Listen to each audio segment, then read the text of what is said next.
The case of Sherron Turner, Suitland, Maryland. Just minutes from the nation's capital. This community is a place where families build lives and neighbors share quiet routines. But in late April of 2025, one apartment in this quiet town held a secret so chilling it would shock everyone who heard the story. That secret belonged to a woman named Sherron Turner. Sherron was 33 years old.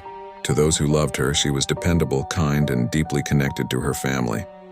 She always checked in with her children and stayed close to her circle of friends. That's why when her phone went silent, people grew concerned quickly. At first, they hoped it was nothing.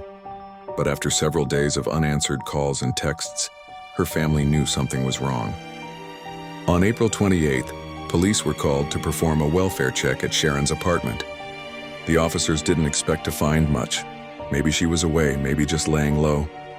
But as soon as they stepped inside, something felt off. The air was heavy. A faint odor clung to the apartment, one that seasoned investigators recognized immediately. They began to search more carefully, flashlights sweeping across rooms, eyes drawn to a corner that seemed strangely out of place. There in her own home, they discovered the unimaginable. Sherron Turner's body had been wrapped in plastic and partially encased in concrete. The very walls of her apartment had become her grave. It wasn't just a killing.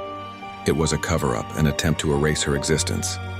Detectives quickly turned their attention to one man, Michael McClanahan, Sherron's boyfriend. To the outside world, Michael was quiet, ordinary, someone who blended into the background. But behind closed doors, their relationship told another story. There had been tension, conflict, and at least once Sherron had filed for protection, signaling she feared for her life. Like so many cases of domestic violence, those warnings weren't enough. The evidence pointed straight to Michael. Investigators believe he killed Sherron inside her apartment, then spent hours, maybe even days, trying to cover it up. Plastic, concrete, silence. Every detail spoke of cold calculation. He didn't just want her gone, he wanted her hidden. When Michael was arrested, prosecutors called the crime horrific, one of the most disturbing domestic violence cases in recent Maryland history. Neighbors who had once passed Sherron in the hallways struggled to comprehend how her life had ended, just a few feet away from their own doors. But Sherron's story is more than one case. It's a reminder of the countless women across the DMV who live in fear, who cry out for help, who are sometimes not heard until it is too late. Protective orders can only do so much. Phone calls only go so far. For Sherron, the system came too late.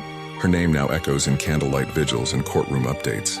A woman who should be alive today, remembered as a daughter, a mother, a friend, instead became a victim of violence in her own home. And as Michael awaits trial, one question lingers. How many more Sherrons are out there unheard and unseen until tragedy forces us to pay attention? Lucky. Share, subscribe, and protect your loved ones. But definitely, and I mean definitely, don't forget to subscribe.